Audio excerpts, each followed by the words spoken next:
Our story tonight begins not with war, but with whispers, not with swords, but with silk, not with iron fists, but with the slow touch of fingers trailing across skin in candlelight.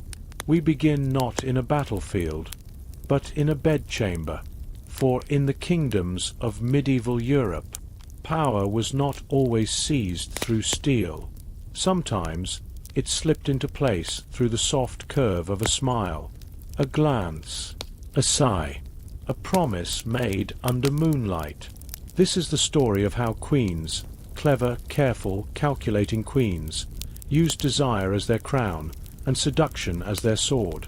Let's slip back now, back in time, back through veils of parchment and petals, to a world lit by torches, perfumed with rosewater, and filled with secrets behind heavy velvet curtains. The wind outside the castle howls softly through the pines, but inside it is warm. A velvet-lined chamber glows with firelight. A woman sits beside a mirror, her long dark hair brushed out in slow, even strokes by her maid. She is young, yes, but not naive. Her eyes do not flicker with uncertainty. They rest, still and knowing, like a cat curled at the edge of a banquet table. This is Eleanor, Eleanor of Aquitaine. The year is 1137. She is barely 15, but already she knows exactly what she's doing. Tonight she will marry the King of France, Louis VII, a pious man, a serious man. He dreams of prayers and monks and distant pilgrimages, but she dreams of something else. Eleanor has inherited not just land, but the rich, hot blood of southern courts. Her homeland, Aquitaine, is unlike the cold halls of northern kings. There, minstrels sing of courtly love. There, women write poetry, rule courts, and teach troubadours how to kiss. And Eleanor has learned. She has watched her mother instruct young noblewomen on how to speak with sweetness, how to tilt the head just so, how to say no when you mean maybe, and how to say yes when you mean power. She wears her wedding gown like armor, silk spun through with threads of gold, a neckline that curves just enough to remind a man of heaven, or of sin. As the bishop blesses the vows, Eleanor does not flinch. She smiles softly, and beneath her smile is a strategy. For she knows, a queen who controls her husband's hunger often controls his crown. Let us float forward now, like a feather caught in time. Eleanor becomes queen. She moves through the French court like warm honey poured into cold water. She charms the courtiers. She reshapes the tone of courtly life. More laughter, more color, more flirtation, more poetry. But Louis does not follow. He prays more. He fasts. He retreats into silence. And when the marriage bed grows colder, Eleanor begins to plan. Years pass. They go on crusade. She dresses in armor and rides like a warrior. Some whisper of affairs, perhaps with her uncle, perhaps with a knight. But the truth is not scandal. The truth is Eleanor is already preparing her escape. When the Pope annuls her marriage, Eleanor sails back not in shame, but in triumph. 2 months later, she marries Henry Plantagenet, the future King of England. And this time she chooses not a saint, but a lion. Henry is fierce, young, wild. Their marriage is stormy, but their passion is real. She gives him sons, heirs. But more than that, she gives him strategy. She whispers advice in his ear when he rages. She reads the room long before he enters. Eleanor is no longer just a queen. She becomes a kingmaker. And years later, when Henry imprisons her for rebellion, she waits and watches and survives. She outlives him. She outlives nearly everyone. At 82, Eleanor of Aquitaine escorts her granddaughter to the court of Castile. Still regal, still radiant, still ruling, long after passion fades, but never forgotten. Let your mind rest gently now, as you picture her, in her stone chamber, her fingers trailing across the map of Europe, a smile upon her lips, for sex was never her weakness. It was her strategy, and she was only the first of many. Now, the fire has not gone out. The story is still burning low and steady, but we'll let this chapter close, like heavy eyelids at dusk. Then let us settle deeper now. Imagine soft footsteps on marble floors, candles flickering in tall, golden holders, a hush falling like silk over the corridors of a royal palace. The hour is late. The air smells of rose oil and parchment. A window stands open to the night, and a warm breeze stirs the tapestries on the walls. You are drifting, slowly, into another century, another queen, another strategy. Our story glides forward now, to a woman both praised and feared, Isabella of France. She would be called many names, the she-wolf of France, a traitor, a seductress, a queen without mercy. But before all that, she was simply a bride. The year is 1308. She is just 12 years old, sent across the Channel from Paris to London to marry Edward II of England. She is dressed in her finest. Her eyes are bright, her posture perfect, trained from birth to be a political bride. But when she arrives, her new husband barely notices her. Instead, he hands more attention, more affection, to a man, Piers Gaveston. Isabella watches, and waits. She does not scream. She does not beg. She learns. She watches how Edward gives titles, lands, and even jewels meant for her, to Piers. She sees how courtiers whisper, how nobles simmer with resentment, and slowly, quietly, Isabella begins to build her own network, one soft word at a time, one bedroom whisper at a time, one alliance sealed not with ink, but with perfume and skin. She bears a son, a prince. Her position is now unshakable, and when Gaveston is exiled and then executed by the nobles, Isabella does not mourn. She remains still, quiet, composed. But Edward does not learn. He replaces Gaveston with new favorites, the Despensers, a father and son, just as greedy and bold.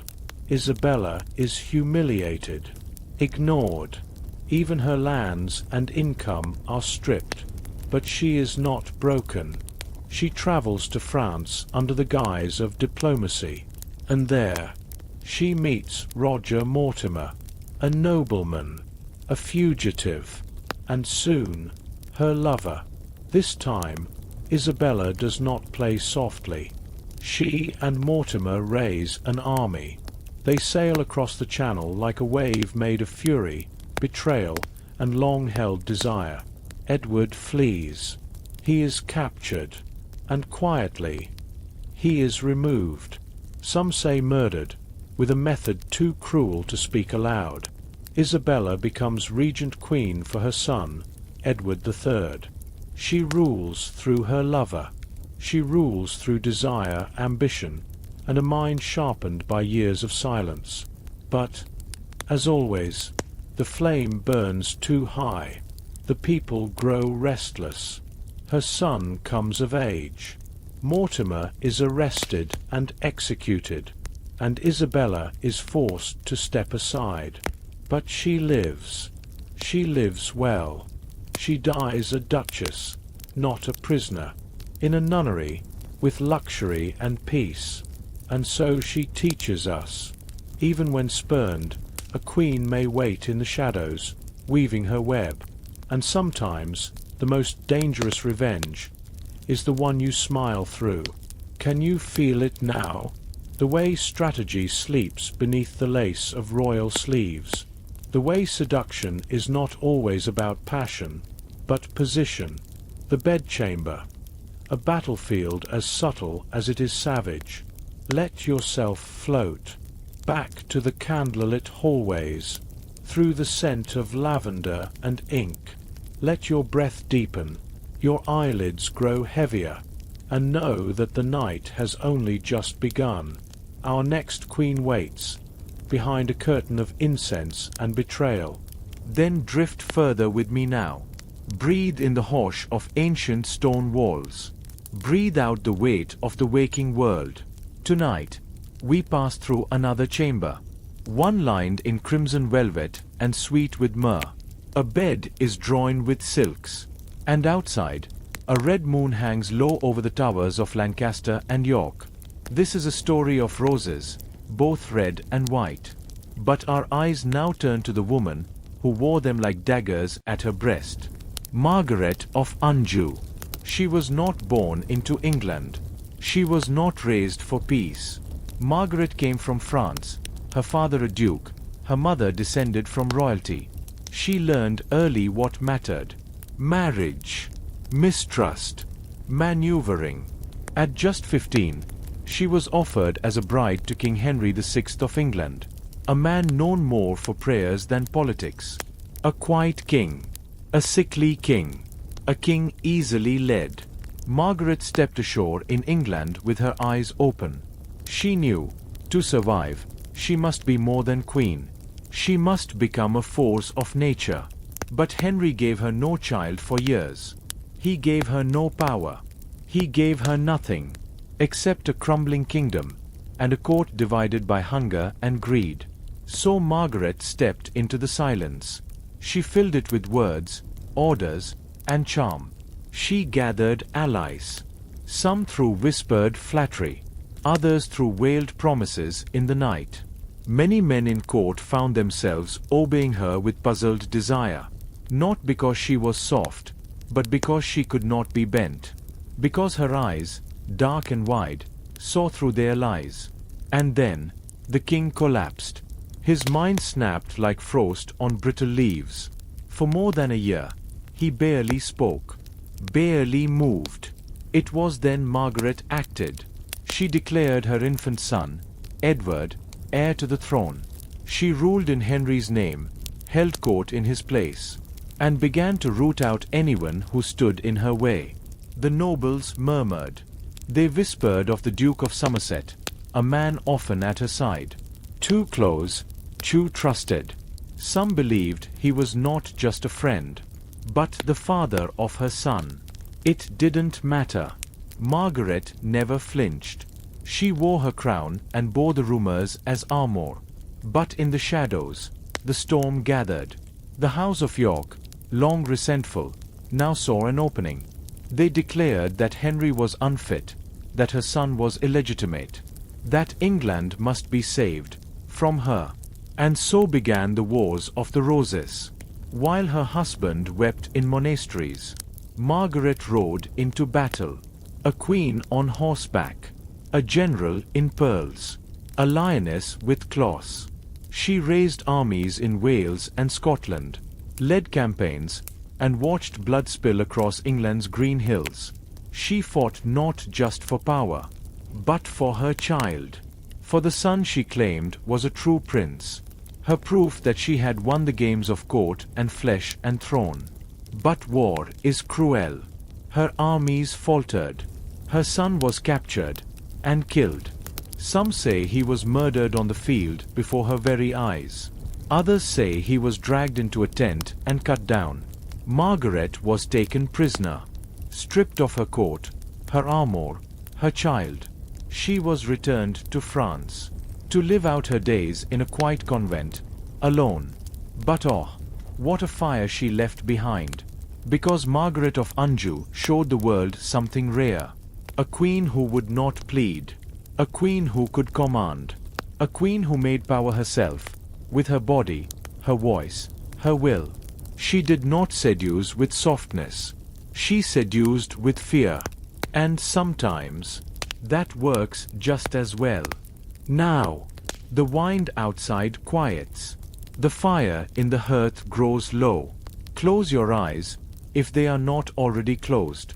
Breathe in again. Breathe out slowly. Feel the presence of these women, not ghosts, but echoes. Still sharp, still shining. And just beyond the next veil of time, another queen waits, with hair of flame, and a kingdom trembling in her palm. Let the air grow still around you again.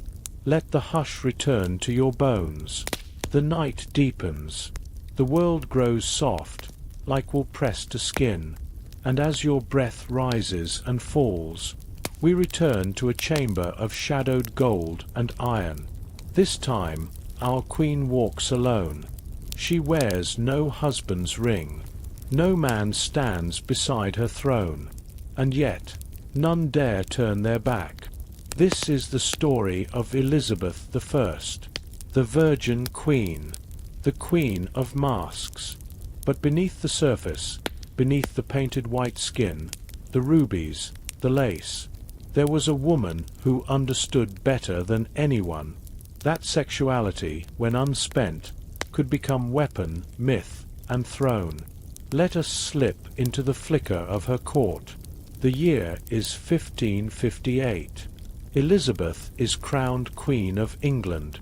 She is 25. Her face calm, composed, intelligent, but within, a storm of memory, pain, and precise calculation. She remembers the blade that took her mother, and Bullen. She remembers being declared illegitimate. She remembers the prison walls of the Tower, and the careful steps needed to survive a court built on quicksand.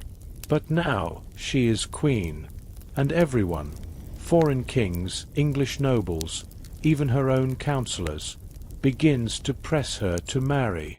A woman alone, they say, is vulnerable. A queen unmarried is a kingdom exposed. But Elizabeth, clever, radiant Elizabeth, does not see her lack of a husband as a flaw. She sees it as power unpromised, and with every suitor who arrives at her feet, the King of Spain, the Archduke of Austria, the Prince of Sweden, and even her childhood companion, Robert Dudley, she smiles, but never says yes. She allows flirtation. She allows rumors.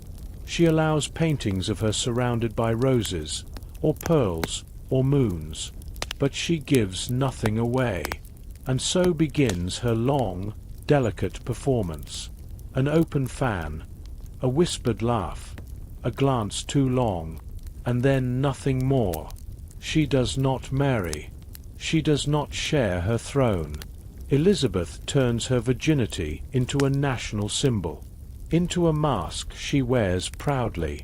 She becomes England itself, pure, untouched, untouchable, and yet she surrounds herself with beauty, noblemen who adore her, men who write poetry for her, dancers, musicians, artists. She allows affection to bloom, but only just enough. Some believe she truly loved Dudley, that their hearts, and perhaps more, were shared, but she never gave him power, never made him king. Others speak of the Earl of Essex, young and wild, whom she later had executed. To be close to Elizabeth was to feel her light, and then be burned by it. She was both flame and flint, a woman of immense discipline and immense loneliness. But she held the reins of her kingdom for over 4 decades, longer than most kings before her. Through plague, through invasion, through threats and treachery, she reigned, and when they called her the Virgin Queen, she smiled, because what they never understood was this: her celibacy was not chastity. It was strategy. It was refusal. It was a throne built of denial. And through that denial, she remained supreme. No man touched her crown. No king lay in her bed. Her desire became mystery, and mystery became legend. As the night deepens, picture her now, sitting alone in her private chamber, beneath portraits of herself dressed as Gloriana, her cheeks powdered, her hair a fiery halo. But beneath the paint, beneath the silk, beneath the years, a woman who wielded her body not in surrender, but in command. The air around her crackles, not with heat, but with held breath, with silence sharpened into steel. And the world watched her. As you rest now, allow her to become still in your mind, a figure of solitude and might, a queen who mastered the art of restraint, and in doing so, ruled completely. We leave her chamber now, softly, so as not to wake the silence. The story continues, and another queen waits, not in palaces of splendor, but behind silk screens, in the hushed shadows of eastern courts.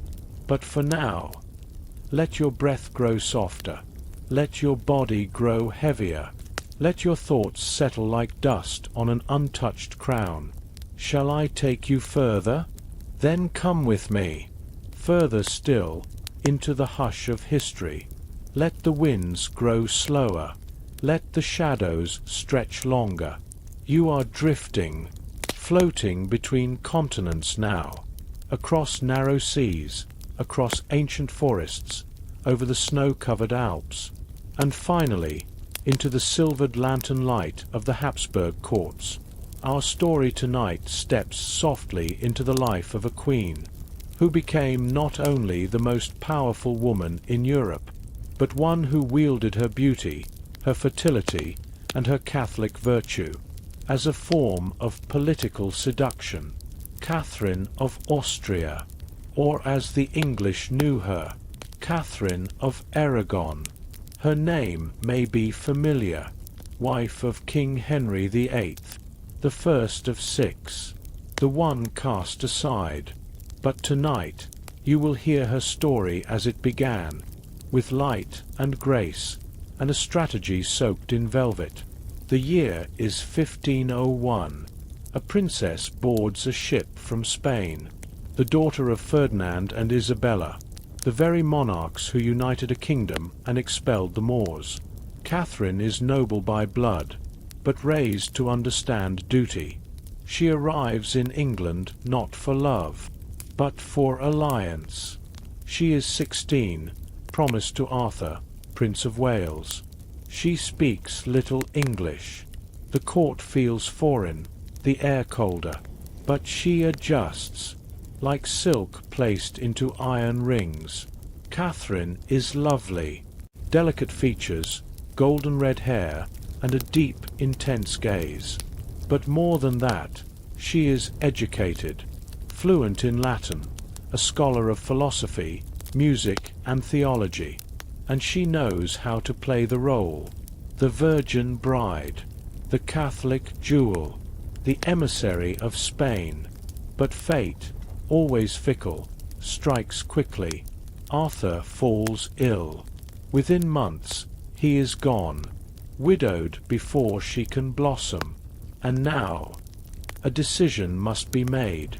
Does she return to Spain, used and cast off? Or does she wait? Does she linger in England, silent, watchful, and position herself not as failure, but as opportunity? Catherine waits. 4 years. She survives on meagre allowance. Her handmaidens struggle. Her dignity is bruised, but her will unbroken. She is watched closely. Her virginity becomes a political matter. If untouched, she may yet marry Arthur's younger brother, Henry, brash and handsome, 7 years her junior. And Catherine, she insists. Yes, I am untouched. Yes, I remain whole. It becomes a gamble, a personal truth, perhaps shaded by necessity. When Henry takes the throne, he chooses her. Their wedding is grand, their early years full of joy.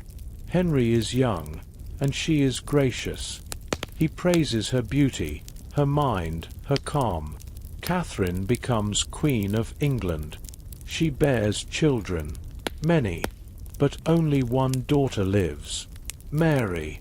And here, the winds begin to shift. Henry wants a son, a male heir. He grows restless, resentful, and then comes Anne Boleyn, fiery, cunning, younger, not yet touched, not yet crowned. Henry grows obsessed. And Catherine, she does not weep in public. She does not plead. Instead, she invokes God, Church, Spain.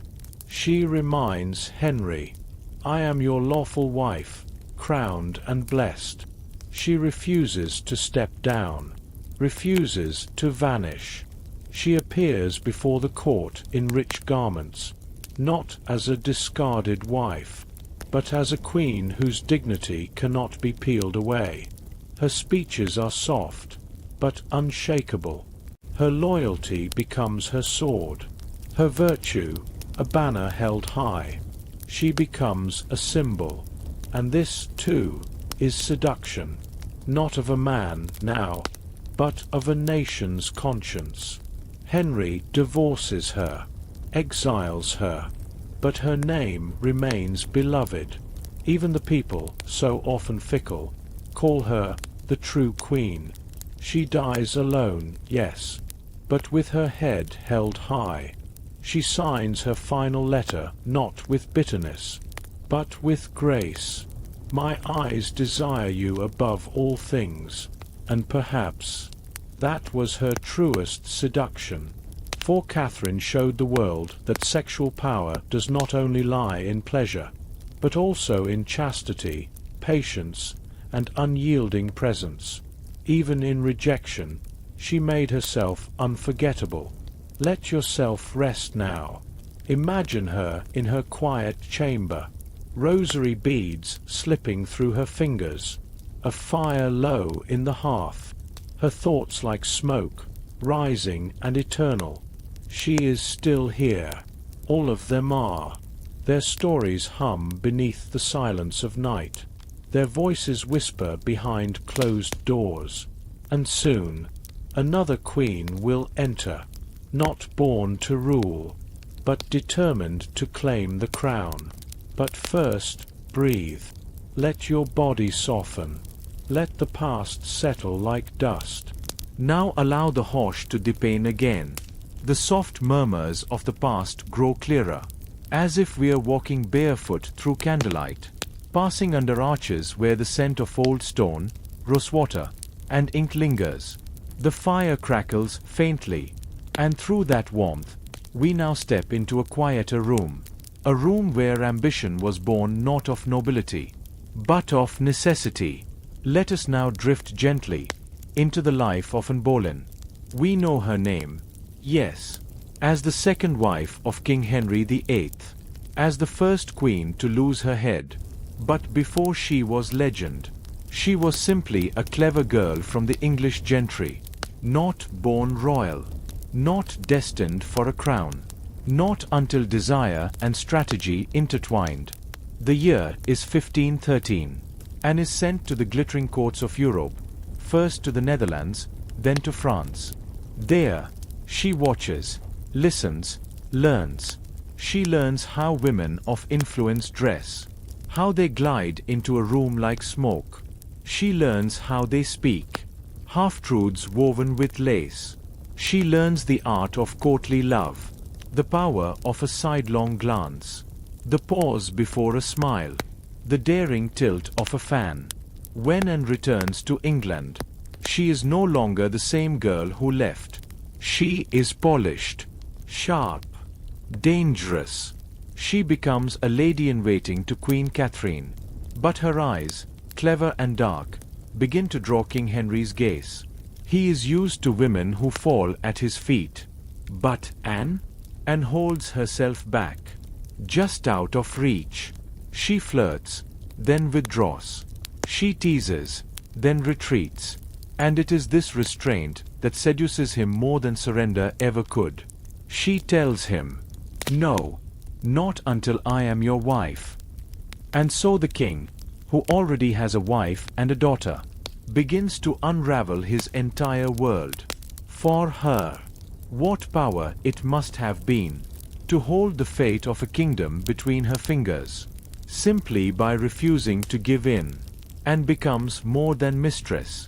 She becomes an idea. To the king, she represents youth, hope, a new dynasty. To the church, she is a threat.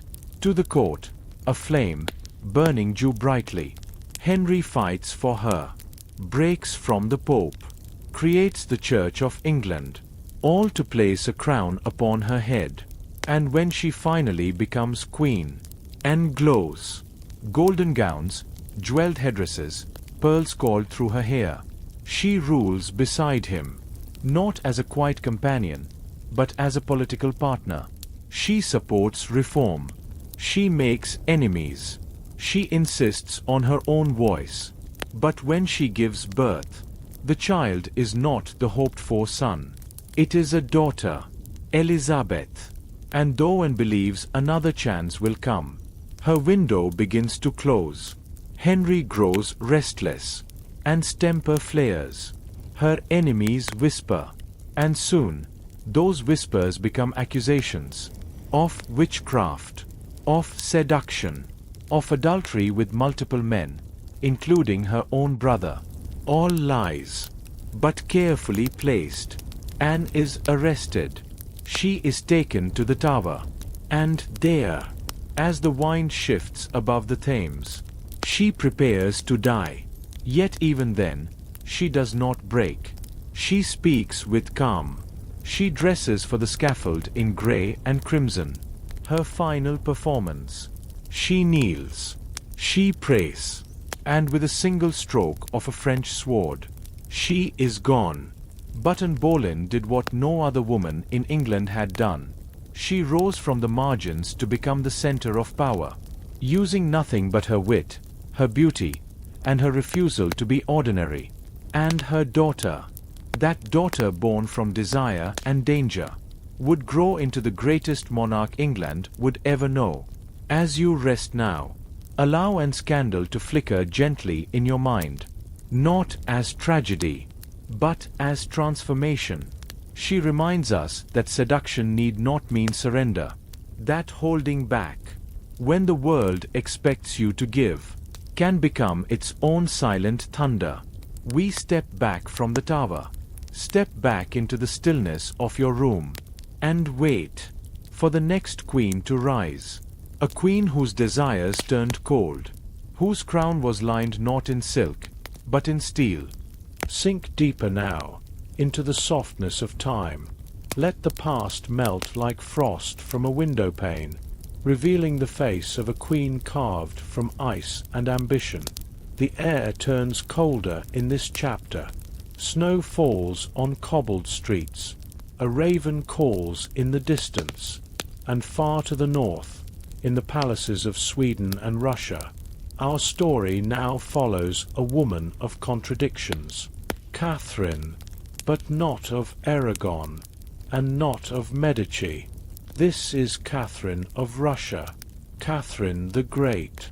But before the title, before the empire, before the sweeping reforms and royal portraits, she was simply a clever girl named Sophie of Anhalt-Zerbst, a minor German princess with no claim to power.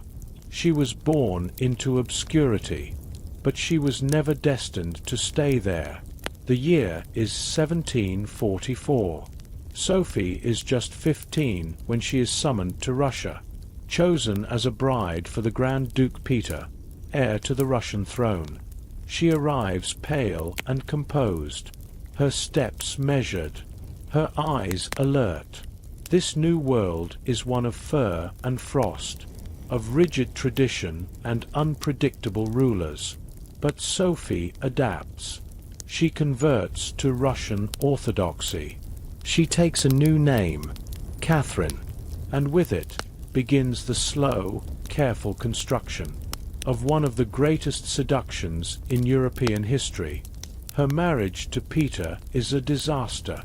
He is erratic, immature, obsessed with military toys, repelled by intimacy.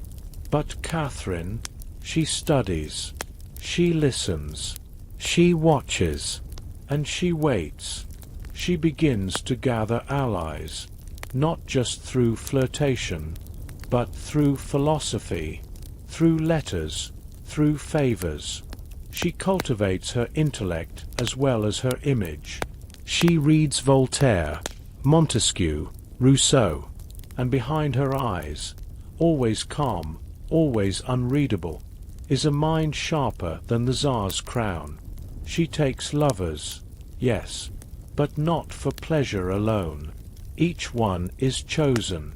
Each one offers something more: military protection, political leverage, or whispers from the court. Her most famous early liaison is with Gregory Orloff, a powerful Guard commander, and through him she sets her plan in motion. In 1762, Peter ascends to the throne, but within 6 months he is overthrown. Catherine seizes the palace. She declares herself Empress of Russia. She does not weep. She does not tremble. She rides through the streets in uniform, regal, commanding, untouchable, and thus begins her reign, not as a consort, but as sovereign. For decades, she rules with intelligence and fire. She modernizes Russia. She builds schools, hospitals, roads. She corresponds with Enlightenment thinkers across Europe. And yes, she takes many lovers, but each one always chosen for more than just flesh. She surrounds herself with beauty, yes, but also with strategy. She is criticized, of course. Men call her immoral. Foreign writers invent rumors, vulgar, false, designed to diminish her. But Catherine is unmoved. She once wrote, "I shall be an autocrat. That's my trade. And the good Lord will forgive me. It's his trade too." And through every bedroom, every battle, every silk curtain and winter storm, she reigns, not as a woman who gave herself away, but as one who used desire like a scalpel, clean, controlled, and deadly. Let your thoughts slow now. Picture Catherine in her golden study, quill in hand, a lover at her feet, a map of Europe spread wide before her. Not seduction as surrender, but seduction as control. Her gaze holds the chill of the steppes. Her breath, the steam of intellect rising through frost. Now, the air grows still, and her crown gleams in silence. Would you like to journey further? The next queen waits in velvet shadows, with poisons in her pocket and vengeance in her vows. And so, the chessboard of power slowly shifted, not with battles, but with glances and decisions made beneath veils of silk. Let us now drift further, to the Iberian Peninsula, to a time when courtly grace masked sharp ambition. There we meet Eleanor of Aquitaine, one of the most formidable women to ever wear a crown, and to manipulate the men around her like strings on a harp. Born in 1122, Eleanor was no mere consort. She was a duchess in her own right, heiress to one of the richest regions in Europe. Her presence was magnetic.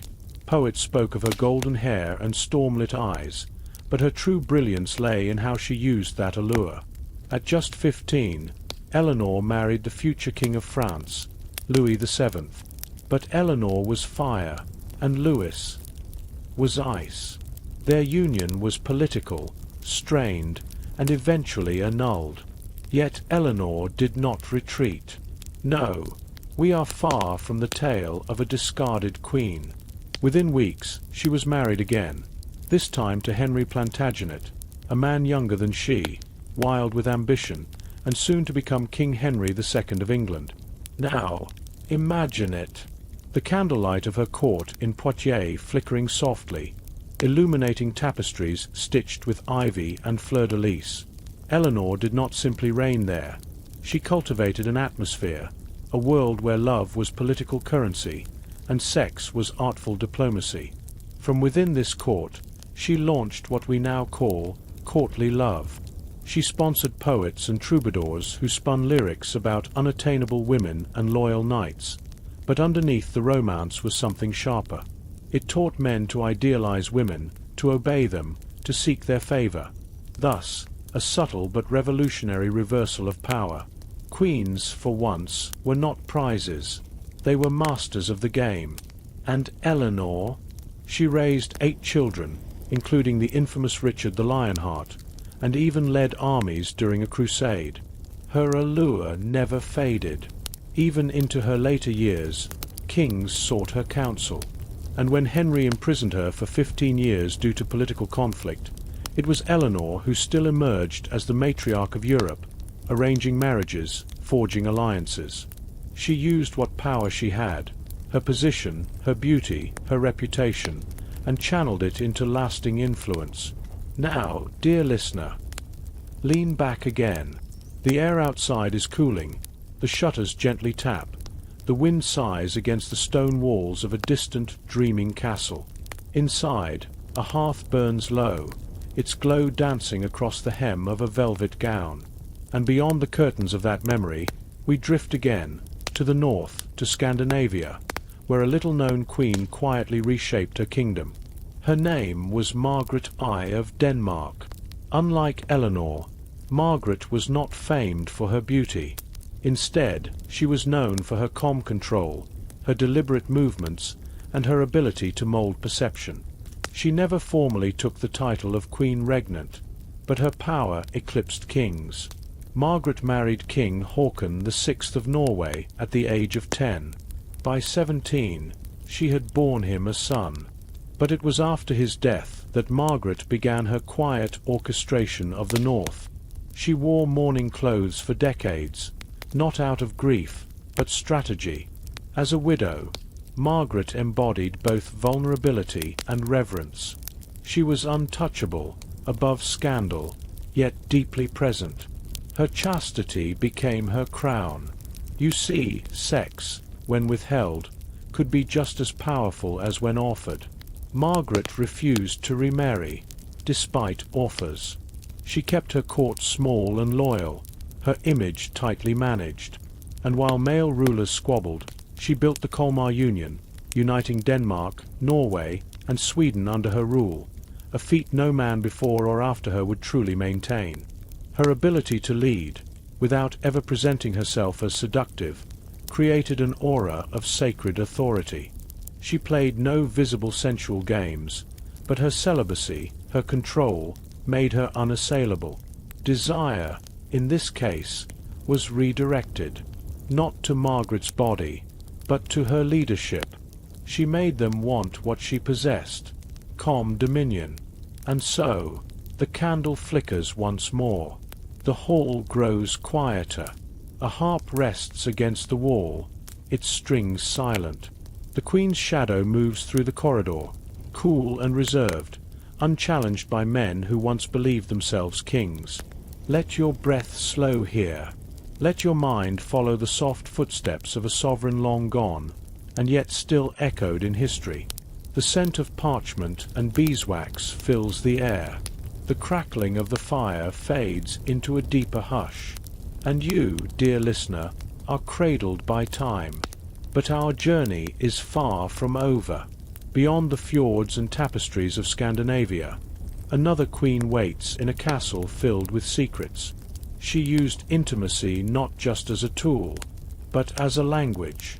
A whisper behind veils, a letter sent in code, a bed shared for secrets, not affection.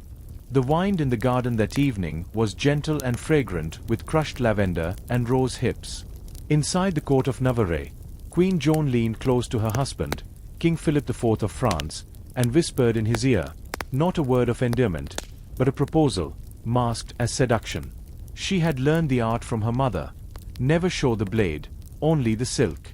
When a queen used her body, her glance, her scent, and her voice, she could pivot a king's decision more surely than an army might. Joan, queen in title, was more. She was a broker of peace between France and Navarre, using her beauty and grace not to amuse but to control the terms. Each night, while the court dined and the wine flowed freely, Joan made sure to dress not in excess but with precision, deep crimson silks for authority, pearls for subtlety, and bare shoulders that drew attention without need for words. When she leaned close to speak to the king, men assumed intimacy. But it was politics, always politics. Her warmth was a currency she spent wisely. It's easy to imagine a woman being passive in history, but the truth is more textured than that. Especially for queens. They had no armies of their own, but they commanded attention. No voice in parliament, yet their whispers could sway councils. Their marriages were often sealed at 14 or 15, but the clever ones understood how their bodies, their beauty, and their ability to bear heirs gave them power over even the most hardened kings. Joan of Navarre used her charms not for pleasure, but for leverage. When she saw the tides turning against her home country, she turned her gaze upon her husband. She waited until his guard was lowered, late night, fire flickering, fingers lazily entwined, and spoke not of affection, but policy. Her persuasion came with warmth and patience, not force. And with each gentle touch, she nudged his allegiance just enough to protect Navarre once more. Across the sea in England, Eleanor of Aquitaine had done the same, but with a sharper edge. She had married Louis of France and then Henry of England, to rival kings, and carried with her lands, influence, and unmatched beauty. With her silver tongue and calculated sensuality, she ruled not one, but to courts. It is said Eleanor once rode into battle in full armor, her long hair braided with jewels, her tunic fluttering like a banner.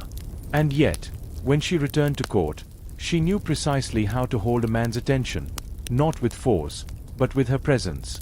When she dined, all eyes followed her spoon. When she smiled, hearts melted.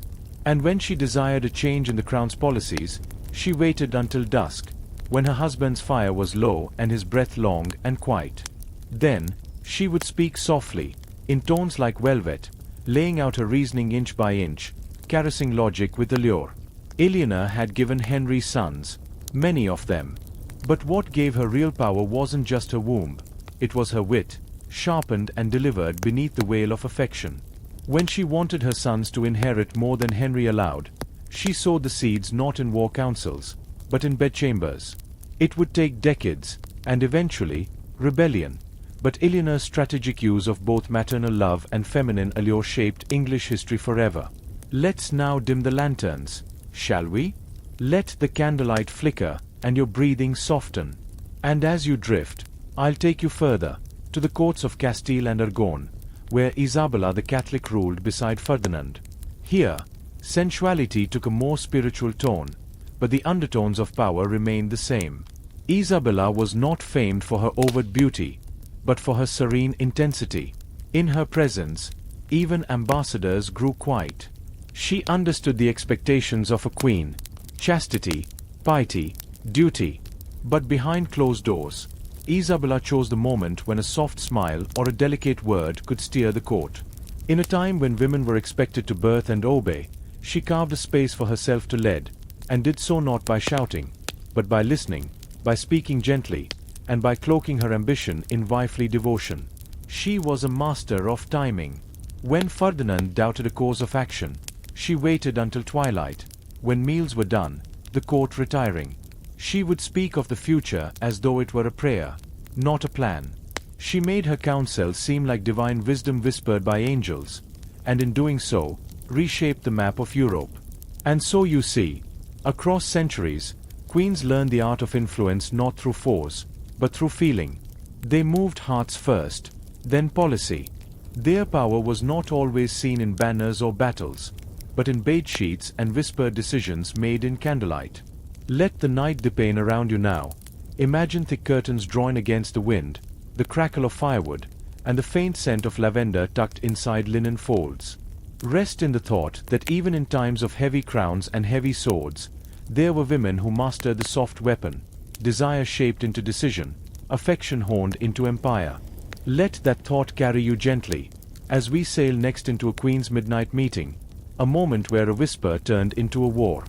Soft candlelight flickers across stone walls as our story continues, deep into the corridors of European courts, where behind every glimmering crown, there beat the hearts of women who knew how to wield desire like a sword. We return now to the rustle of silk skirts, the hush of conspiratorial whispers, and the gentle clink of goblets shared in confidence. Let your body sink further into comfort as the tale turns toward another queen whose charm was not in opposition to her intellect, but an extension of it. Tonight, let us wander through the courts of the Renaissance, where alliances hung by threads of lust and longing. Our story sets sail in the Italian city of Ferrara. Queen Lucrezia Borgia, daughter of Pope Alexander VI, was no stranger to scandal, but what most forget, beneath the poison-laced rumors and tales of incest, was her strategic brilliance.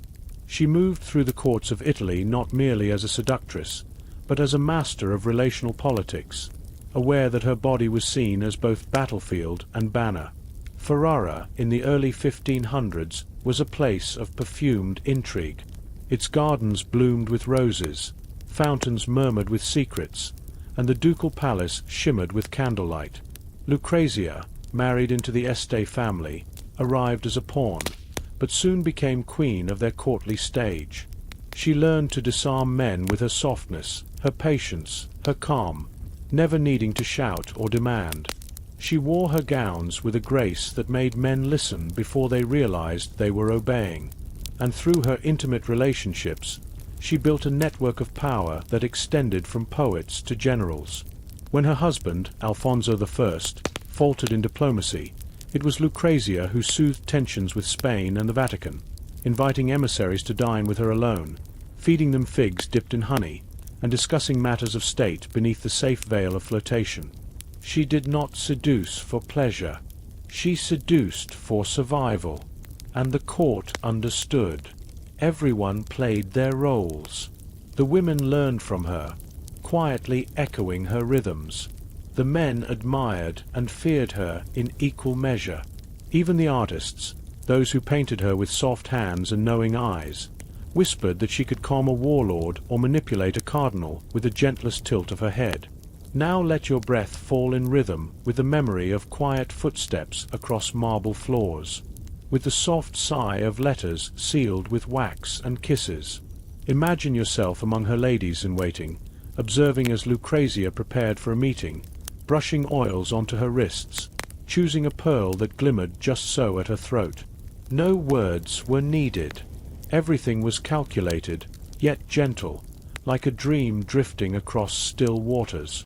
And in the north, another queen emerged, mastering her own art of sensual diplomacy, Margaret of Valois, Queen of Navarre, sister to the King of France. Her court in Pau, nestled near the Pyrenees, was a place of literary brilliance and subtle seduction. Margaret was not only beautiful, she was clever beyond measure, a writer, a thinker, and a sovereign who knew how to use courtly love as currency. It was said that she could discuss Plato with a philosopher one moment and turn a battle-scarred general into a blushing schoolboy the next. In a world where war ravaged much of Europe, her chambers became a refuge, a place where desire was not feared but refined into an art of persuasion. When ambassadors came seeking treaties, she did not rely on threats or armies. She offered conversation over wine and gentle questions that revealed their desires and fears. She would compose poetry for them, or stage a play where they saw themselves reflected on stage, loved, admired, respected. And often, when they returned home, they carried more than treaties. They carried longing, the sense that they had been truly seen and subtly influenced. Margaret used no weapon but presence. She controlled nothing but the mood. And yet, her political successes endured. You may begin to notice how these queens held their power not in domination, but in mastery of atmosphere, of creating space where men dropped their guards, softened their tones, and revealed their vulnerabilities. It is easy now to lie back and drift with the thought of soft gardens and moonlit corridors, to imagine rosewater scent in the air, to picture Lucrezia, ink-stained fingers composing letters by candlelight, or Margaret reclining with her poets, laughter bubbling like a gentle stream. Their power was in patience, in timing, in understanding that influence flows quietly, like warm water around stone. As you rest, imagine their voices, a melody in many languages, some flirtatious, some philosophical, all of them disarming. Their strategy was never merely seduction. It was knowing that to be desired was to be remembered, and to be remembered was to remain at the center of power. So tonight, you are not just listening to history. You are entering it. You are there, walking among the courtyards and hidden rooms, watching silk part like waves as queens pass by with glances that could change kingdoms. And as their footsteps fade softly into memory, we turn the page to yet another realm, another queen, whose body and mind became her kingdom's greatest defense. The fire crackled gently behind thick curtains of velvet and fur, and outside, snow tumbled down from a pewter sky, each flake like a drifting whisper from heaven. In this quiet hush, we now find ourselves at the side of one of the most enigmatic queens of medieval Europe, Eleanor of Aquitaine. She was not a woman easily defined by her time. Born into wealth and privilege, yes, but far more than that. Eleanor carried with her not just bloodlines and titles, but ideas. She grew up in the flowering courts of southern France, where poetry was currency and wit as valued as gold. Her mind was razor-sharp, and her understanding of seduction, its power, its poise, was beyond what most kings could even fathom. Tonight, we drift through the candlelit hallways of her life, not in war or rebellion, but in a moment few history books truly understand. The way she turned marriage, motherhood, and even captivity into performances of strategic sensuality. When Eleanor married Louis VII of France, she played the pious consort with eyes downcast, hair veiled in humility. But behind those lowered lashes was a woman assessing her chessboard. She toured the Holy Land with him on crusade, wearing armor and tending wounds. Yet even there, whispers followed her, whispers of charm and closeness to noble knights, hints of allure used as subtle weaponry. She knew that true control was never loud. It was in the glance that lingered just long enough, in the silk that shifted ever so slightly to reveal, and then conceal, in the nightgown that fell from her shoulder as if by accident, in the letter perfumed with lavender that said little in words and everything in tone. But it was when she divorced Louis and married Henry II of England that her skills came into full bloom. Henry was younger, more impulsive, brilliant, but impatient. Eleanor became not only his queen, but his match in every private corridor and council hall. While she bore his children, 8 in total, including the future Richard the Lionheart and King John, she maintained her court in Poitiers, where she cultivated the art of courtly love. It was here that the line between seduction and governance blurred completely. In her presence, poets flourished. Ladies debated fidelity, passion, and the power of a woman's smile. Troubadours sang of roses and thorns, of veils lifted and secrets kept. But underneath the romance was Eleanor's lesson to her ladies. "To be a queen," she whispered once, "is to know when to hold a man's hand, and when to let him chase the shadow of your footsteps." She kept Henry chasing for decades, and when he tired of her independence, when he locked her away in a cold English castle, thinking her done, her influence spent, Eleanor simply waited. She wrote letters in secret. She plotted with sons and allies. And when Henry died, she emerged from that prison not as a broken widow, but as Queen Dowager and Regent of England. She had waited, and now she ruled again. Through velvet and vow, kiss and absence, Eleanor showed that power was not only in armies or thrones. It lived in the spaces between, the whisper between breaths, the promise behind a closed door, the elegance of silence. Let the snow continue to fall outside our imagined chamber. Let your breath soften again. And as we leave Eleanor's golden-lit court behind, we follow another path, this time to Spain, where a different queen would wield her sensuality not in silk, but in stillness. Queen Isabella of Castile, a woman whose marriage with Ferdinand of Aragon would unite a kingdom, end an age of Muslim rule, and launch Spain onto the global stage. But tonight, we don't concern ourselves with ships or sieges.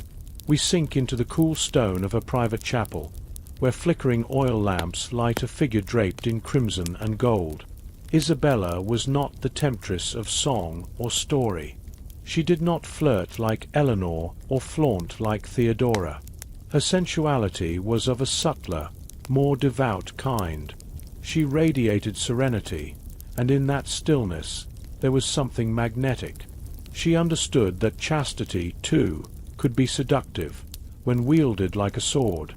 To Ferdinand, she was virtue incarnate, a woman of divine mission, one who refused to consummate their marriage until certain her dowry would be honored and her queenship guaranteed.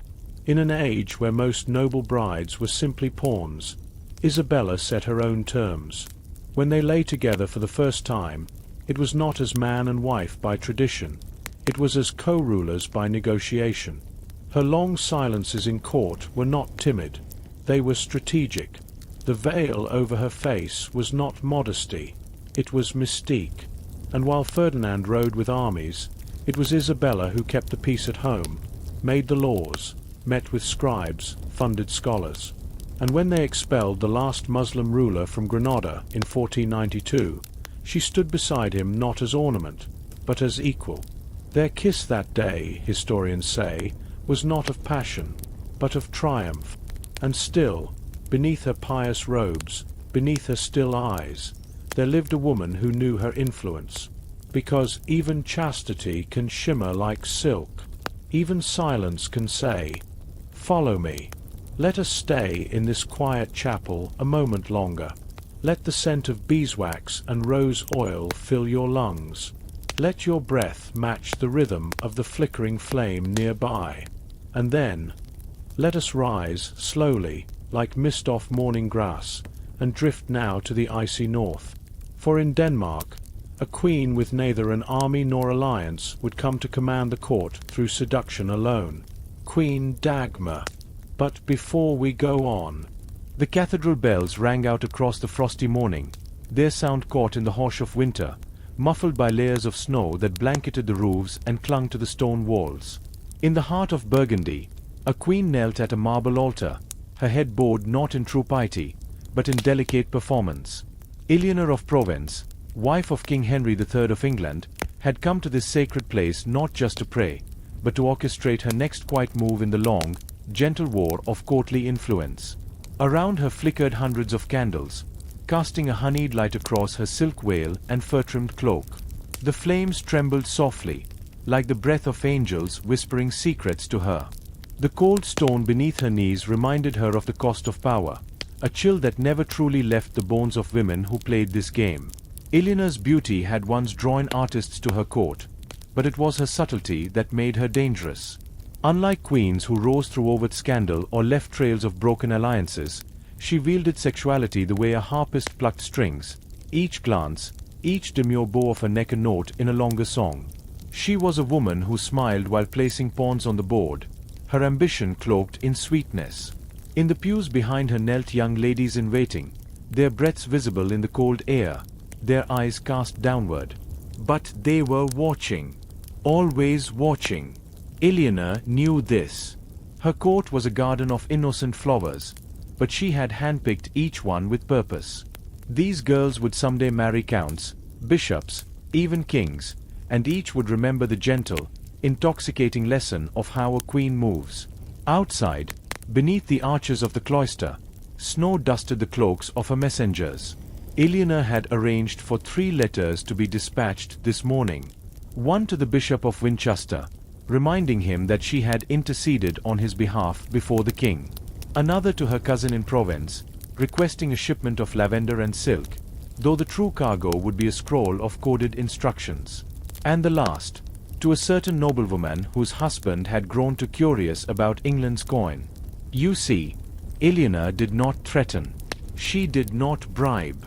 She seduced, in thought, in scent, in feeling. Her letters were perfumed with violets. Her ink was tinted faintly with rose. She learned what pleased the soul of each man and woman in power, and gave just enough of herself to keep them craving more. That was the true heart of strategy, wasn't it? Not in warfare, not in loud proclamations, but in the soft turns of the mind. In the hour after dusk, when loneliness seeps into a nobleman's thoughts and the memory of a queen's voice, soft as falling snow, returns to stir something deep inside. Eleanor understood the church's suspicion. She bore their scrutiny with grace, always with grace. Her modest gowns and acts of charity lulled them into quiet acceptance. And yet, she also understood the power of confession, how to listen when others poured out their sins, and how to tuck those secrets away like rare jewels. It was in this way she learned of a cardinal's bastard daughter, of a baron's private depths, of the whispers between cloistered abbots and foreign merchants. She offered no judgment, only silence. And once silence is given as a gift, it becomes a debt, one owed in loyalty. In her private solar, warmed by a deep hearth and the scent of beeswax, Eleanor removed her gloves with slow elegance. Her ladies surrounded her, brushing her hair, applying unguents to her hands. All simple rituals, but all symbolic. Even in moments of comfort, she was curating herself as an icon of femininity. Not submissive, but divine. Not meek, but magnetic. As her mirror was lifted before her, Eleanor gazed into her own reflection and whispered, "Beauty fades, but presence endures." Her voice was soft, rhythmic, the way she always spoke when she wished something to be remembered. One of the girls, the youngest, nodded, the words sinking in like holy scripture. Elsewhere in the castle, Henry sat in council, fretting over tariffs and loyalty oaths. He believed his power rested in treaties and swords. Eleanor let him have this illusion. What he did not see was how each diplomat who left the chamber carried not just his seal, but the memory of a fragrance, her touch upon their arm as she passed, her curious and knowing eyes. And in those moments, those quiet touches and glances, the seeds of alliance were planted. Some bloomed weeks later, others years. But all bore fruit. That evening, she took her place beside the king at banquet, her goblet filled with warm spiced wine. Courtiers laughed and music filled the air. But Eleanor watched the room in stillness, the way one watches a chessboard. There were pieces still moving. Her cousin's ship had docked early in the south. Her servant girl had overheard the steward speaking with a foreign envoy.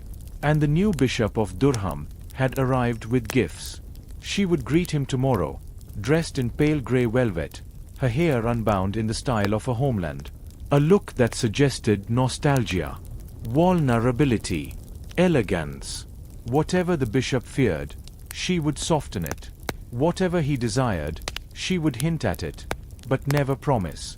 Always that delicate thread between sacred and sensual. And so, beneath the gilded cross of the cathedral, in the warmth of the Queen's chambers, and in the distant corners of a kingdom ruled by parchment and passion, Eleanor of Provence held her court, not just in law, but in allure. She was not the only queen who played such games, but she was among the finest. And now, the moon dips further, casting long fingers of silver across quiet gardens and stone corridors. You are resting so gently now, so deeply cradled in the warmth of this tale. Let us drift onward. Our story now brings us to a quiet abbey nestled in the hills of Burgundy, where an exiled queen plotted her way back to power not with sword, nor scroll, but with a daughter and a dowry. This was Queen Adelaide of Italy, widow of the Holy Roman Emperor Lothair II. After his suspicious death, she had been imprisoned by a rival nobleman hoping to force her into marriage to gain her lands. Yet Adelaide did not wail or crumble. She whispered promises through the barred windows of her chamber. She sent word, quiet, persuasive, clever, through the nuns and servants who pitied her. And one day, her message reached the right ears. Otto, King of Germany, already hungry to unite the fractured lands of Europe, was intrigued. He had heard of Adelaide's beauty, but it was her intelligence that stirred something deeper in him. He sent soldiers to rescue her from her captors and made her his wife. Yet this wasn't merely a romance. It was strategy sealed in silk. With Adelaide as queen, Otto gained not only the right to claim northern Italy, but also the legitimacy of ruling a former empire through her name. In return, Adelaide gained safety, power, and eventually, when Otto was crowned emperor, she became Holy Roman Empress. Even in her later years, as a widowed dowager empress, Adelaide did not disappear into quiet prayer. Instead, she traveled tirelessly, acting as regent for her grandson, advising kings, and spreading peace through the church and alliances. Her womanhood, her role as mother and widow, granted her a voice at the table of men. And this was a truth many queens came to understand. The role of mother and widow in Christendom granted women influence that unmarried young princesses could rarely wield. These roles brought sympathy, respect, and a veil of religious sanctity. But even these veils could be parted to reveal fierce strategies beneath. Let us float now from Germany to the snow-soft lands of Denmark, where Queen Margaret I ruled in the late 14th century. Her power was not won through marriage, but through what followed after. Margaret had been married off at the age of 10 to the King of Norway. By 23, she was a widow. But instead of retreating into silence, she claimed the regency for her son, and when he died young, she made herself ruler of Denmark, Norway, and Sweden. This was the birth of the Colmar Union. Though she was never crowned queen in the traditional sense, her contemporaries called her lady and mistress of the entire union. She dressed simply, often like a monk. She refused to remarry, and in this she was strategic. By keeping her body out of the marriage market, she kept her lands undivided. She understood that to remain powerful as a woman, one must sometimes erase the suggestion of desire altogether. Margaret's celibacy became its own tool of control. No suitors, no husbands, no distractions. In a world that expected her to yield, she stood resolute, cloaked in both humility and majesty. Now, softly, imagine the flicker of oil lamps in a Venetian palazzo, the lapping of canals outside. There, behind gauzy curtains, the women of the Dogaressa's court sit with embroidered veils and thick coal-lined eyes, whispering tales of queens who wielded charm like a sword. Venetian ambassadors often wrote home of foreign queens with astonishment. "She smiles too knowingly," they'd say. "She is too fond of mirrors," or "She laughs like she understands all men's secrets." But behind such words was fear. Fear of women who knew the effect of their presence, and used it with deliberation.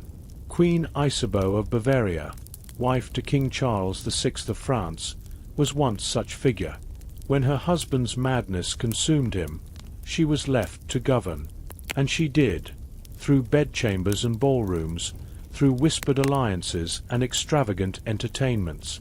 She wore low-cut gowns and pearls that dripped like icicles down her bodice. Chroniclers accused her of promiscuity, but always, these tales were written by men whose plans she had disrupted. Isabeau was not beloved, but she was unforgettable, and that, too, was power. And so, dear listener, we begin to see the many shapes that sexual strategy could take, not always lustful, rarely scandalous, but often cloaked in roles permitted to women: widow, mother, bride. Their bodies might have been given away at 13 or bartered across kingdoms. But once crowned, queens found subtle ways to regain control. Sometimes it was a knowing glance. Sometimes a refusal to remarry. Sometimes a night spent in the wrong tent, or the right one. And often it was the children, sons born to bind kings to their beds, daughters given like garlands to foreign courts. Every childbirth was a treaty, every lullaby a binding promise. The fire grows quieter now. The embers sigh. The story, still rich, has many more queens yet to emerge. But for now, let your breath slow again. Feel your heartbeat soften. You are safe in this moment. You are resting beneath a velvet sky embroidered with stars. And above you, the queens walk, proud and poised, on marble balconies of history. The warmth of late spring settled over the countryside like a soft blanket, and in the stone corridors of Burgundy's court, Queen Margaret of York wandered the gardens alone, her silk slippers brushing along the dew-beaded grass. She was not born into power, but she had grown within it. Sister to a king, wife to a duke, aunt to princes, Margaret had learned that beauty could open a door, but intelligence, timing, and restraint kept it open. She had watched the collapse of her brother's reign from a distance, her letters laced with coded concern and diplomatic velvet. And when Burgundy needed England's favour, she, not the Duke, became the channel through which politics would flow. In the evenings, she often entertained visiting nobles by candlelight, her presence a blend of regality and approachable calm. She asked about their lands, their daughters, their prayers, and always she remembered the answers. It was not seduction in the traditional sense, but influence wielded with precision, the kind of soft power that men underestimated. Margaret used intimacy as an atmosphere, not an act. She hosted banquets where soft music played, and her voice, gentle and reassuring, lingered just long enough in a man's ear to plant a seed of loyalty. Her perfume, a blend of rose, clove, and musk, stayed in the silks of courtiers long after they left, and those who thought her only a widow learned quickly that her networks, carefully curated over decades, were more powerful than most armies. She whispered once to a visiting Flemish baron that alliances were like lace. "Delicate, yes," she said, pouring him a cup of wine, "but stronger than they appear when drawn tight." He smiled then, not realizing the implications. Months later, he would pledge his ships to England's interests, and still wonder why. As we drift onward in this tale, we find ourselves now in Iberia, where Queen Isabella of Castile, fierce and devout, used chastity and piety as her armor. But even she understood that marriage and the bed were not merely personal matters. Her union with Ferdinand was no act of passion, but a masterstroke, the merging of two crowns that would form Spain's foundation. Together they would launch Reconquista, sponsor Columbus, and reshape Europe's future. But make no mistake, Isabella, though often seen beside her husband, was her own sovereign. She negotiated her marriage contract fiercely, ensuring her rule would remain equal, not subordinate. And when dissent rose, she used her presence, eyes alight with restrained fire, to silence doubts. Courtiers wrote of the way her voice, never raised, could command a room more powerfully than a general's shout. To those who studied her closely, the strategy became clear. Isabella used feminine dignity not to entice, but to elevate herself above reproach. She turned motherhood, often used to sideline queens, into a political theatre, allowing ambassadors to glimpse her with her children, to remind them that legacy was always the goal. In her court, love and power walked hand in hand, dressed in lace and bearing rosaries. Now let the fire crackle softly again, dear listener. Rest your head as we sail north once more, to Scandinavia, to a lesser-known figure, yet one no less fascinating, Queen Margaret I of Denmark. Not born a queen, but made one through sharp wit and relentless vision, Margaret wielded marriage like a sword. She united Denmark, Norway, and Sweden under her rule, the Kalmar Union, all through negotiations that flowed through bridal beds, succession claims, and veiled persuasion. She dressed plainly in public, but never allowed herself to be seen as weak. And when a noble questioned her authority, she famously replied, "If I must act as a man to rule, then I shall, and better than any you know." But it was in how she used other women, nieces, maidens, handmaidens, that her genius in sexual strategy shone. She arranged matches, whispered to lords in confidence, and placed loyal women in courts across the continent. Each one a quiet echo of her will, each one a seed. Now, close your eyes once more and feel the hush of the sea that separated these northern realms, for our journey is far from over. We still have tales to share from France, Italy, Byzantium, queens who used their bodies not as offerings, but as keys to locked doors. So breathe in, and let the story wrap around you like velvet on your skin. The sun, shy behind a quilt of clouds, bathed the grey stone of Windsor in a soft, silvery glow. Inside, candles fluttered in sconces, golden wax melting slow and fragrant onto trays of hammered bronze. The air was full of murmurs, a shuffle of court shoes, the brushing of skirts, the quiet cuffing of priests. A letter had arrived, and with it, everything changed for Queen Eleanor of Provence. She was not old, not yet, but no longer a girl, either. Her husband, King Henry III of England, was a deeply religious and indecisive man, kind, but often swayed like a willow in a storm. Eleanor, on the other hand, was a stone bridge, serene above the current, but bearing the weight of a kingdom's burdens. The letter, sealed with the red wax of France, carried news of great import. Her sister, Queen Marguerite, wife to King Louis IX, had written with alarm. Their cousin, the ambitious Charles of Anjou, had set his sights on Sicily, and through it, on the balance of Christian Europe. He wished Eleanor to sway her husband's favor in his cause. But Eleanor, ever subtle, ever deliberate, chose her strategy not with swords or sermons, but with softness, scent, and suggestion. That night, when the court dined on capons and almond tarts, Eleanor wore a gown of rose-colored silk, fitted close to her body and edged in pearls. Her perfume, ambergris and violet, followed her like a whisper.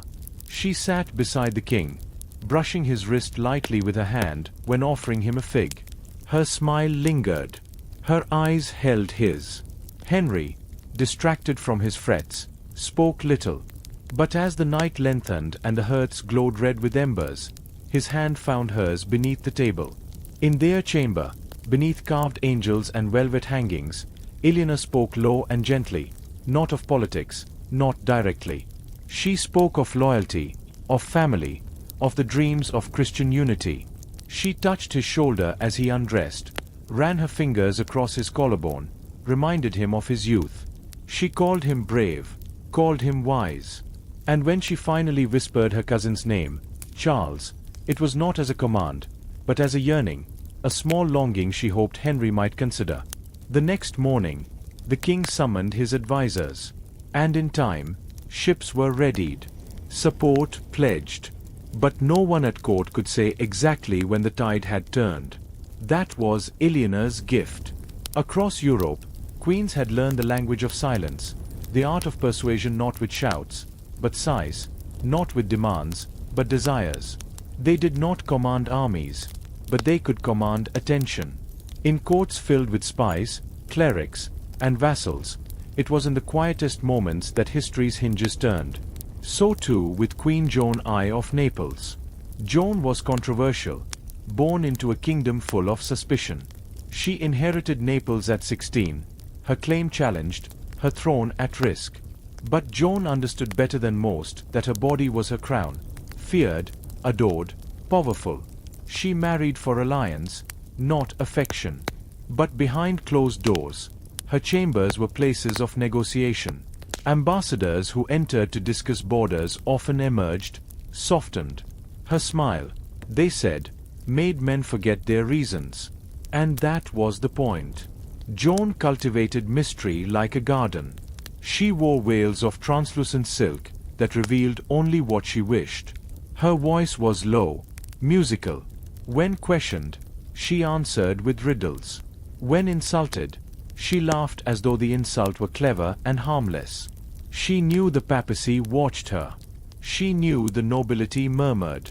But she also knew how to make them need her, how to be desired not only in the flesh, but in politics, in diplomacy, in the very shaping of kingdoms. She was accused, of course, always, of sins of the flesh, of crimes of the crown.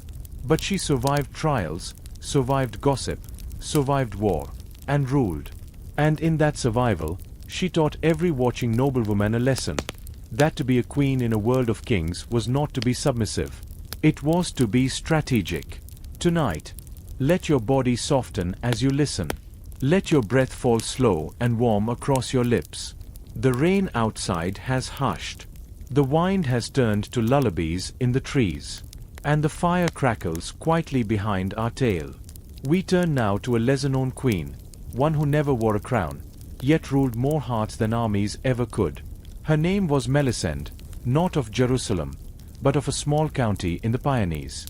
Her husband, Count Guillaume, was often away at war, and Melisende presided over court in his absence. She had been a scholar once, raised by nuns. She knew Latin and Greek, the scriptures, and the laws of canon and land. But she also knew scent, softness, timing, and breath. When emissaries visited her court, Melisende welcomed them not with pomp but peace. She bathed before meetings, steeping her skin in lavender and rosemary. She wore gowns stitched with moonlight, gossamer linen and soft gold threads. In the long stone halls of her keep, she let her footsteps echo slowly, never rushed, always graceful. She listened more than she spoke, and when she did speak, it was with clarity that pierced even the thickest arrogance. One night, sent to inspect her borders on behalf of the King of Argonne, arrived determined to question her authority. He left days later with a vow of protection, a poem in her honor, and the suspicion, voiced only in private, that she had bewitched him. But Melisende used no spells, only presence, only grace, only the knowledge that control, when gently offered, was more tempting than when taken by force. And now, dear listener, let the breath deepen in your chest once more. Wiggle your fingers. Let your hands grow heavy and warm. We have many queens yet to visit. Their stories unfold like tapestries, thread by thread, sigh by sigh. The bells of Palermo echoed gently over the city rooftops, their music falling like a lullaby on warm Mediterranean winds. And within a palace of marble and jasmine, Queen Constance of Sicily sat beside a sea-facing window, the folds of her silk gown brushing against cool stone. Constance, descended from the legendary Norman kings, was a woman of sharp mind and unshakable poise. In her hands she held the legacy of southern Europe, a kingdom of coasts and conquest, swirling with Arabic scholars, Greek traders, and Latin priests. But Constance knew that lineage alone did not make a queen powerful. It was how one wielded their presence, their words, and their femininity that shaped the future. She had married Emperor Henry VI of the Holy Roman Empire, uniting Sicily with the imperial crown. But this marriage, though political on the surface, was also a stage for Constance's strategic sensuality. She was no passive consort. She used her body and bearing like a banner, commanding respect in the German courts and Sicilian halls alike. They said she bore herself like the Virgin Mary and schemed like Helen of Troy. On moonlit evenings she would host private salons, cloaked in velvet and lamplight, inviting poets, theologians, and rivals alike. She listened with parted lips and half-lowered lashes, encouraging truth to spill forth as easily as wine. Her presence was intoxicating, and she knew it. Even her silence could bend a man's loyalty. But her boldest move came in her late 30s. After years of marriage with no heir, whispers bloomed like mold in monasteries. Was the Empress barren? Was she too old to birth the future of both empires? And so, with fire in her blood, she conceived and gave birth to a son, young Frederick, beneath the Sicilian sun. To prove it, she gave birth in public view, before nobles and clergy, declaring her womb victorious, her body still holy with purpose. It was a scandal to many, but a masterstroke to all. Her body was no longer just a symbol of desire. It had become a symbol of succession.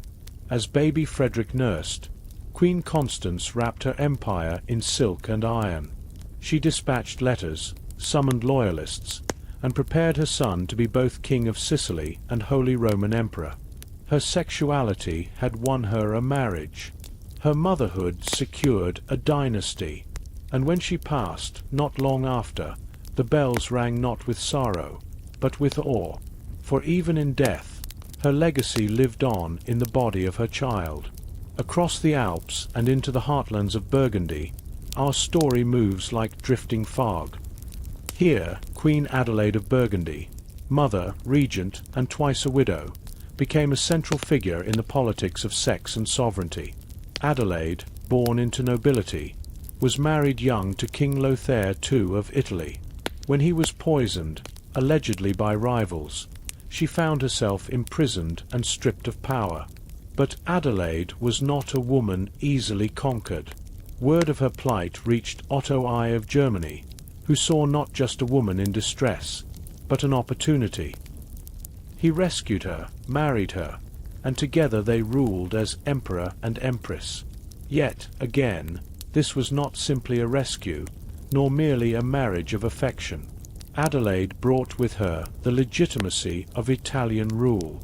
Otto brought armies. But it was Adelaide's wisdom and her quiet seduction that made her indispensable. In the imperial court, she wore mourning veils and pearls, never letting her femininity fade beneath her political station. She mastered the art of appearing modest while maneuvering like a general. Letters describe her as gentle as the Virgin, but her policies carved entire maps. As regent for her grandson after Otto I's death, she governed a fractured empire, her authority draped not in armor, but in grace, mystery, and maternal power. Her image was that of a holy widow, a mother of nations, but her mind was sharper than most bishops. Adelaide used her womanhood as both shield and mirror, reflecting the desires of those around her while never betraying her own. And even in her later years, dressed in the simple garb of a pious widow, she brokered treaties between emperors, calmed rebellions, and oversaw charitable reforms across monasteries and cities alike. Where others wielded swords, Adelaide wielded memory, and the haunting power of an untouchable, unassailable queen. Our journey now turns northward, toward the steely towers of medieval Denmark, where Queen Margrethe, long after the age of Adelaide and Constance, would rule not one kingdom, but three. Margrethe was the daughter of King Valdemar IV of Denmark, and was married to King Haakon VI of Norway. But again, we see the familiar pattern. Marriage used not just for unity, but as a stage, a display, a strategy. She gave birth to Olaf, and when he died young, many expected Margrethe to disappear quietly into widowhood. Instead, she declared herself regent, not just of Denmark, but of Norway and Sweden as well. She became the architect of the Kalmar Union, uniting Scandinavia under a single crown. She was not celebrated for her beauty, but for her composure, her almost mystical calm. Her portraits show a woman of few adornments, yet her presence was magnetic. She knew when to enter a room, when to remain silent, when to let men believe they'd made the decisions. And though she rarely invoked sensuality in public, behind closed doors, she used charm, perception, and what some might call seduction, to keep peace among warrior kings and warlords. One chronicler wrote, "None dared speak above her. Even the sea stilled when she commanded." So it was not only sex in its physical form that shaped queenship, but sex as suggestion, as energy, as command. As night deepens, and wind kisses the old glass of candlelit windows, we find ourselves understanding something more. That for many of these queens, power did not come from the sword or crown alone, but from the body as banner, from presence as persuasion, and from desire, controlled and choreographed, as the most dangerous and divine form of diplomacy. Let your eyes soften. Let your breath lengthen. The flicker of firelight still plays upon velvet walls, and the sound of distant chimes fades gently into the folds of time. Are you ready for the next part of the story? Let your eyes grow heavy now, dear listener, for the story continues beneath the candlelight of a royal bedchamber, and the weight of silence has settled into the tapestries. Our story now carries us to the magnificent court of Naples in the 14th century, where Queen Joanna I ruled with defiance in a world lined with daggers and whispers. Joanna had inherited the throne under troubled skies. At just 16, she married her cousin Andrew of Hungary. Though crowned queen, she was expected to act as a vessel, to bear heirs, to serve Hungary's interests, to smile and disappear. But Joanna had been raised by women who whispered of Cleopatra and Theodora, of how feminine power, though soft on the surface, could bend iron beneath velvet. Her first lesson came wrapped in tragedy. Her husband Andrew, young and awkward, was not her equal in wit or ambition, and when Hungarian nobles demanded his coronation as co-ruler, tensions in Naples spiraled. Late one summer night in 1345, Andrew was strangled by a group of noblemen while hunting near Aversa. The conspirators claimed the queen had turned her face to the wall and said nothing.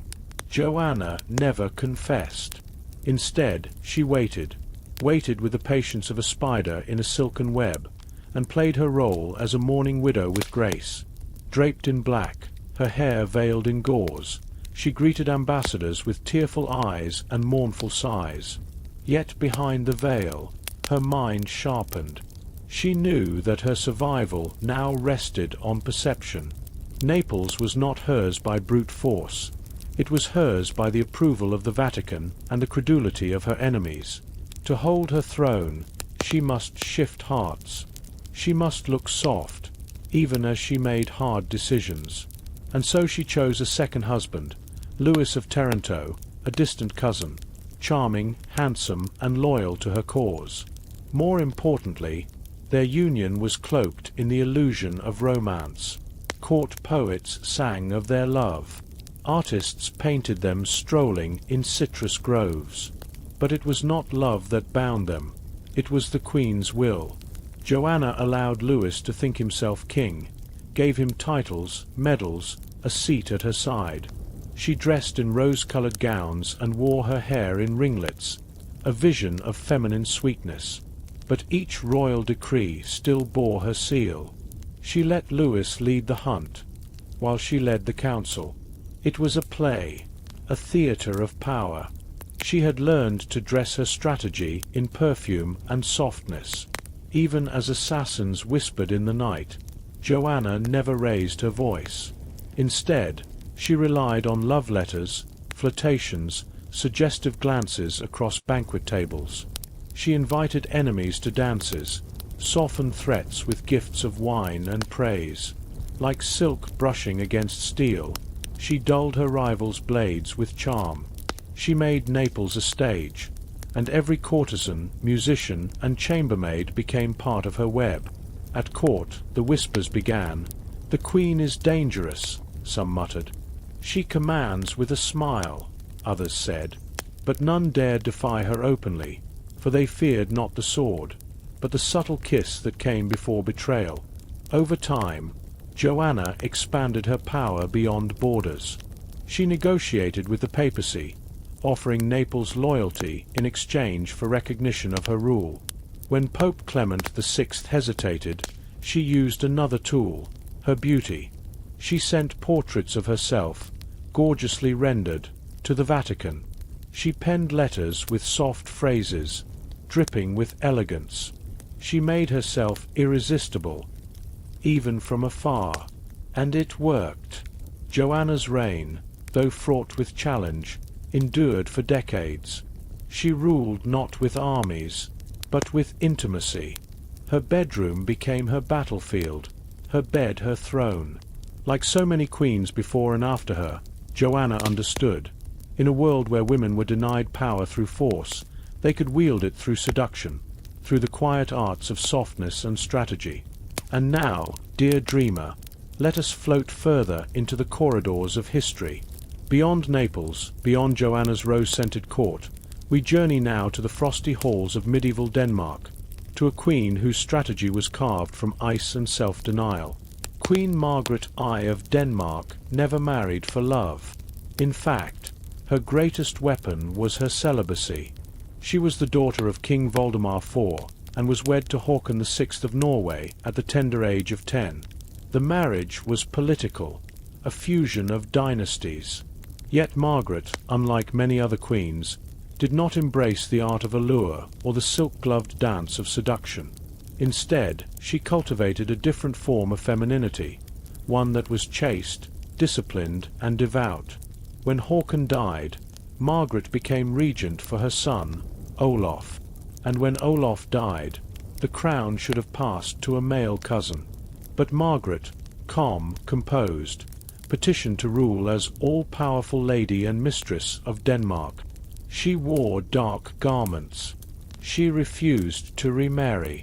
She avoided courtiers' embraces and danced little, smiled less. Yet her presence was magnetic. She was untouched by scandal. No lover, no scandal, no distraction. In this denial, she became something holy, revered by her people, respected by the clergy. Margaret understood that, in some cultures, power came not from seduction, but from restraint. By rising above desire, she became almost saintly. Her chastity became its own political weapon, a symbol of incorruptibility. And so, in a stunning feat, she united Denmark, Norway, and Sweden under a single crown, forming the Kalmar Union, one of the most formidable political alliances of the age. She ruled as a woman not of the flesh, but of ice and iron. Thus, listener, as you drift deeper into sleep, consider this gentle paradox. Some queens used beauty and flirtation like a blade in the dark. Others wore virtue and modesty like armor. Yet all understood one truth, that in a man's world, a woman must choose her mask, and wear it well. Let your breath slow now. Feel the rustling curtains of time, for we shall return again soon to another queen's candlelit game, where touch and glance were as lethal as sword and flame. The hearth glowed low and steady, casting long golden fingers across the carved stone walls of a mountain convent in France. Outside, the wind sighed through cypress trees and kissed the narrow paths with dry leaves. But inside the abbey, where the Queen Dowager had taken her quiet retreat, the flicker of candlelight danced across parchment, silk, and ink. Our story tonight returns to her, Marguerite of Provence, older now, her hair touched by silver, yet her gaze no less shrewd. Widowed by Louis IX, she had turned her attentions from empire building to something just as intricate: survival. There was power in being a dowager queen, especially when one knew how to use it. Marguerite kept a small circle of women at her side, a few aging ladies-in-waiting, two distant nieces, and a mute girl named Claire who had once served in the kitchens but was now trusted with delivering letters of the most delicate nature. These letters, dear listener, were not simply invitations or blessings from a retired noblewoman. They were instruments of influence, seduction by ink. She wrote to young dukes, to bishops, to sons of noblemen just come of age. Always with careful flourish and generous compliments, Marguerite offered them wisdom, then guidance, and then, slowly, curiosity. Her words were soft but suggestive, like a perfume rising from the page. Each letter carried a trace of charm, and sometimes a pressed petal from her garden, lavender, perhaps, or dried rose. No promises, just an opening. These were not the desperate letters of a woman past her prime. No, Marguerite's mind was as sharp as a falcon's talon. Every stroke of the pen was weighed and measured. Her letters invited young minds to believe they were seen, understood, admired, and in return, they wrote back. They asked for her counsel. They whispered their ambitions. And in those whispers, she heard the future shifting, One boy wrote from Gascony, just 17. He had inherited land and men, but no one to teach him how to rule. Marguerite sent him a pair of gloves, claiming they were her late husband's. He wrote back, swearing he had kissed them. Another, the younger son of a Flemish baron, sought her favor for a match. She sent him a poem she claimed was written for her in youth. A third, a cardinal's protégé, was drawn to her theology but stayed for her charm. She never touched these men. She never needed to. As the letters accumulated, so did her reach. When the French court tried to push her further from influence, she simply offered them peace, and waited. For behind her veil of piety, Marguerite's words traveled far and settled deeply into hearts too young to recognize the games being played. She knew her own strength was no longer in presence, but in illusion. And so she waited, as night after night, in the warm hush of the convent, her hands moved over volume, weaving spells of suggestion and sentiment. Each message was a seed. Some would fall to stony ground, but others would grow, curving like ivy toward the light of her legacy. Her grandniece once asked her, in a whisper over embroidery, why she still bothered. Marguerite had only smiled, smoothed the silk, and replied, "Because men forget, but letters remain. And I will be remembered, not in statues or sermons, but in the shape of what comes next." Outside, the wind rustled through the monastery garden, shaking the dry herbs and rattling the latticed windows. The abbé cat curled beside the fire, dreaming perhaps of royal chambers and silken scraps. And above, beneath candlelight, the dowager queen dipped her quill once more, whispering the name of the next boy into the silence, her script steady and slow. She was no longer the Rose of Provence, yet still she bloomed, in ink, in whispers, and in the tender folds of parchment scented with power. The fire crackled again, its warmth licking gently at the stone walls of the chamber. Shadows danced softly across aged tapestry threads, and in that stillness, the story shifted once more, as if turning a page on history's velvet-bound diary. Tonight, we drift into the tale of a queen whose strategy would echo beyond love, beyond power, and into the deepest corners of both longing and diplomacy. While many queens across Europe wielded their sexuality in isolation, entwining themselves with kings, noblemen, and popes, there were rare instances when women worked in tandem, a secretive, delicate alliance between queens of neighboring courts, a shared understanding of their position, their purpose, and their ability to influence the tide of war through the most unexpected of channels, shared seduction and collective silence. It was not formal. There were no scrolls sealed with wax nor treaties signed in ink. This was not a union spoken of aloud. But it happened. And one such moment comes to us from the chilled courts of Burgundy and the sun-soaked salons of Provence. The Duchess Yolande of Aragon, graceful and soft-voiced, was known for her deep involvement in the 100 Years' War, not as a general or financier, but as a quiet orchestrator behind the veil of marriage beds and betrothal dinners. She had once written in a now-faded letter, "The men fight on fields, but we decide where those fields shall be." Her daughter was married to the heir of France.